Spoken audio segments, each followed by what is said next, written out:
Good morning, student. I hope you all are fine and safe at your home.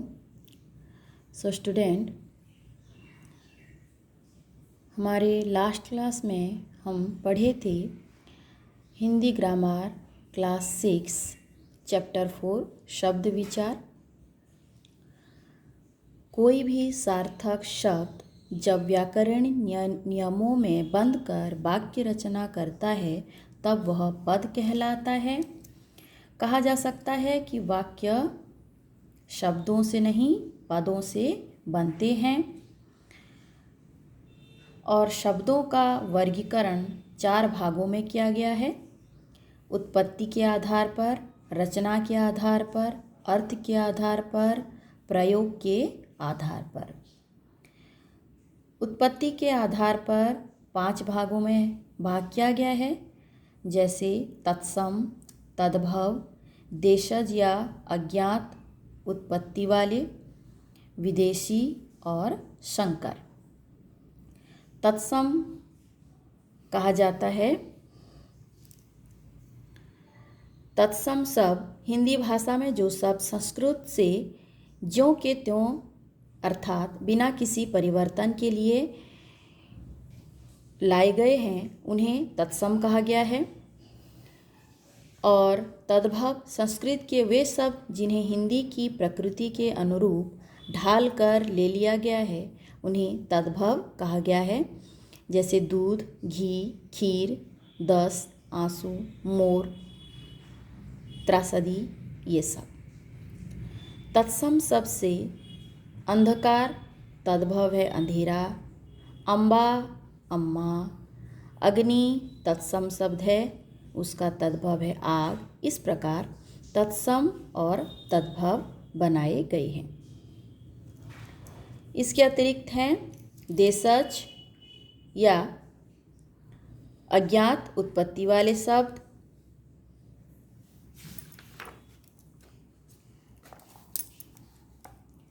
विदेशज शब्द, संकर, ये सब रचना के आधार पर या फिर शब्दों के वर्गीकरण उत्पत्ति के आधार पर ये सब शब्द बनाए गए हैं। अब आएगा रचना के आधार पर। रचना के आधार पर शब्दों को 3 भागों में भाग किया गया है, जैसे रूढ़, यौगिक, योग रूढ़। रूढ़ जो शब्द एक निश्चित अर्थ में प्रयुक्त हों और अपने आप में पूर्ण हो, अर्थात जिनके टुकड़े करने पर कोई अर्थ नहीं निकलता, वे रूढ़ शब्द कहलाते हैं, जैसे पुस्तक, कलम, दूध आदि। पुस्तक पु युक्त स्तक पुस्तक, कमल क युक्त मल कमल, दूध दू युक्त ध दूध।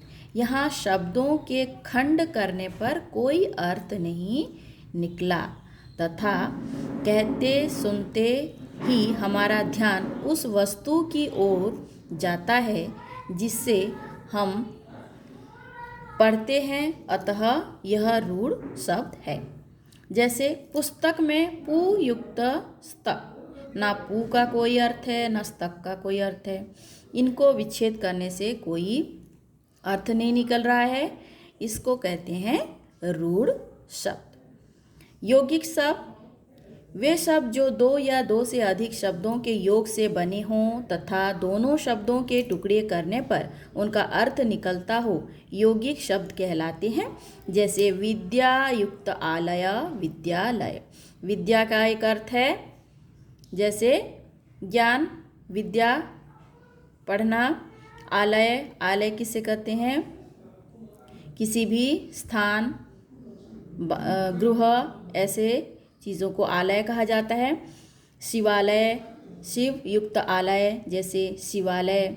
उसी प्रकार विद्या युक्त आलय, विद्या के लिए जो आलय है विद्यालय। रेल युक्त गाड़ी, रेलगाड़ी। रसोई युक्त घर, रसोई घर। देव युक्त दूध, देव दूध। तो रूढ़ शब्द किसे कहते हैं? रूढ़ शब्द को वर्ण विच्छेद करने से जिसका कोई अर्थ नहीं निकलता उसको रूढ़ शब्द कहते हैं। दोनों शब्द का जब कोई अर्थ नहीं निकलता उसको रूढ़ शब्द कहते हैं। यौगिक, यौगिक शब्द प्रथम शब्द और द्वितीय शब्द दोनों का अर्थ होता है, वो हैं यौगिक शब्द। दो शब्दों के योग से यौगिक शब्द बनते हैं और दोनों का अर्थ भी निकलता है। योग रूढ़, कुछ शब्द दो या अधिक शब्दों के योग से बनते हैं परंतु किसी अन्य अर्थ में प्रयुक्त होते हैं। वे अपना मूल अर्थ छोड़कर किसी अन्य अर्थ में रूढ़ हो जाते हैं। उदाहरण, जलज अर्थात जल में उत्पन्न होने वाला जलज। जल में जो जात होता है वो जलज होता है। जल में तो अनेक वस्तुएं उत्पन्न होते हैं परंतु जलज का प्रयोग कमल के फूल के लिए ही होता है, न कि जल में उत्पन्न होने वाले अन्य जीव जंतुओं, मछली, शंख, मोती आदि के लिए। अर्थों के आधार पर शब्दों को 4 भागों में वर्गीकृत किया गया है। जैसे अर्थ के आधार पर एकार्थी, अनेकार्थी, पर्यायवाची, विपरीतार्थी शब्द। एकार्थी ये ऐसे शब्द हैं जिनका एक निश्चित अर्थ होता है, जैसे महल, मेज, फूल, चश्मा। इनका एक अपना ही एक अलग अर्थ होता है। अनेकार्थी कुछ शब्द ऐसे होते हैं जिनके एक से अधिक अर्थ होते हैं। प्रसंगानुकूल, प्रसंगानुकूल उनका अर्थ ग्रहण कर लिया जाता है। जैसे कल, कल मतलब मशीन भी होता है और आने वाला कल भी होता है, चैन भी होता है। कनक, कनक का अर्थ है सोना, दूसरे कनक का अर्थ है गेहूँ, तीसरे कनक का अर्थ है धतूरा। तो इन शब्दों के अलग अलग अर्थ भी होते हैं, लेकिन एकार्थी शब्द महल, मेज, फूल इनका कोई अलग अर्थ ही नहीं होता, ये एकार्थी शब्द कहलाती हैं। कल, कनक इनका अलग अलग अर्थ होता है, इसीलिए अनेकार्थी शब्द। पर्यायवाची, जो शब्द लगभग समान अर्थ रखते हों वे पर्यायवाची कहलाते हैं। कोई भी शब्द बिल्कुल समान अर्थ नहीं रखता, उसमें सूक्ष्म अंतर अवश्य होता है। जैसे फूल, फूल का दूसरा अर्थ है पुष्प, कुसुम, सुमन। वृक्ष का दूसरा अर्थ है पेड़, पेड़ भी कहा जाता है, विरवा भी कहा जाता है, तरुवर भी कहा जाता है। इनके और भी बहुत सारे शब्द हैं। इसको कहते हैं पर्यायवाची शब्द। विपरीतार्थक शब्द, जो शब्द का उल्टा अर्थ रखते हैं विपरीतार्थी या विलोम शब्द कहलाते हैं। जैसे सत्य, असत्य, सफ़ेद, काला, सुंदर, असुंदर, या फिर कुरूप, रूप का कुरूप होता है, पाप, पुण्य।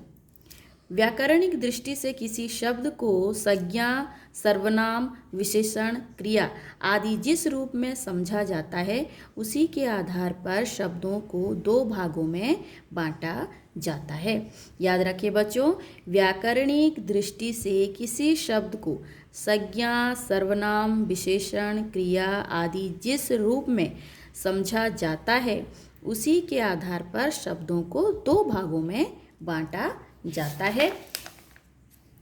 अब आया प्रयोग के आधार पर, नंबर 4 पर। प्रयोग के आधार पर, प्रयोग के आधार पर 2 भागों में भाग किया है, जैसे विकारी और दूसरा अविकारी शब्द। विकारी शब्द जिन शब्दों में लिंग, वचन, कारक, काल आदि के कारण परिवर्तन, विकार, विकार मतलब परिवर्तन, विकार आ जाता है वे विकारी शब्द कहलाते हैं। संज्ञा, सर्वनाम, विशेषण तथा क्रिया विकारी शब्द हैं क्योंकि उनमें वाक्य की प्रस्तुति के अनुरूप परिवर्तन हो सकता है। जैसे लड़का, लड़का को इसको एक वचन है, इसको अगर हम बहुवचन करेंगे तो ये लड़के हो जाएंगे, लड़कों ने हो जाएंगे। सुंदर, इसका विशेषण रूप, विशेष्य इसका विशेषण है सुंदरता।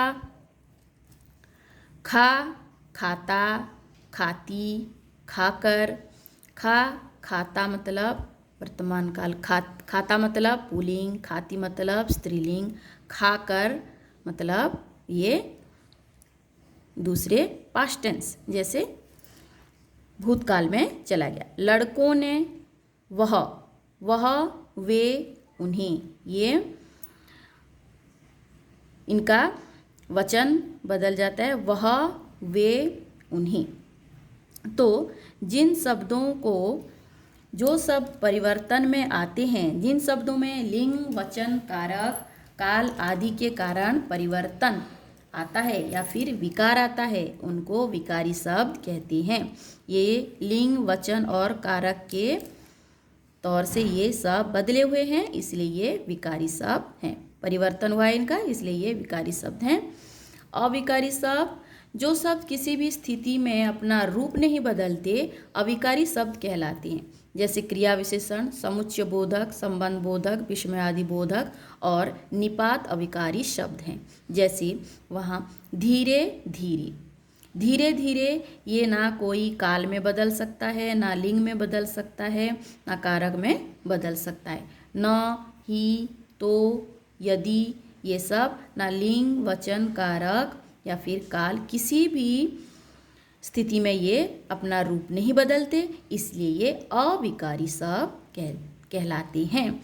बच्चों ध्यान में रखिए, विकारी शब्द, जो शब्द लिंग, वचन, कारक, काल आदि के कारण परिवर्तन में आते हैं, वो विकारी शब्द कहलाते हैं। और जो शब्द लिंग, वचन, कारक इन सब के कारण बदलाव उनका नहीं होता, वो अविकारी शब्द कहलाते हैं।